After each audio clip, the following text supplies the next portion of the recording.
लोकसभा चुनाव का बिगुल बज चुका है। राजनीतिक पार्टियां गर्मजोशी के साथ चुनाव मैदान में उतर चुकी हैं। कुछ सीटों पर उम्मीदवारों का भी ऐलान हो चुका है। सत्ताधारी पार्टी बीजेपी जहां 400 पार के नारे को बुलंद करती नजर आ रही है, तो वहीं विपक्षी दलों का पुरजोर कोशिश है अपनी खिचड़ी सरकार बनाने की।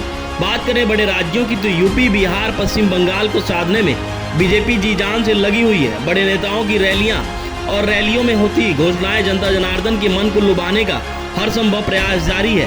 खुद प्रधानमंत्री मोदी भी पार्टी की कमान को संभालते हुए जोरों शोरों से प्रचार में जुट गए हैं। कल पीएम मोदी पश्चिम बंगाल की चुनावी यात्रा पर थे, जहां मोदी के प्रति जनता की दीवानगी का आलम इस कदर था, जिधर से मोदी का काफिला गुजरा, सड़क के दोनों ओर मोदी मोदी के नारे लगे। कई किलोमीटर में हजारों की तादाद में सड़कों पर लोगों का जमावड़ा देखने को मिला। जनसभाओं में उमड़ी भीड़ और सड़कों पर दिखता हुजूम पश्चिम बंगाल में ममता बनर्जी की धड़कनों को तेज कर दिया है। ऐसे में देखना होगा कि स्वतंत्र रूप से चुनाव लड़ रही टीएमसी की झोली में कितनी सीट जाती है या फिर झोली खाली रहती है।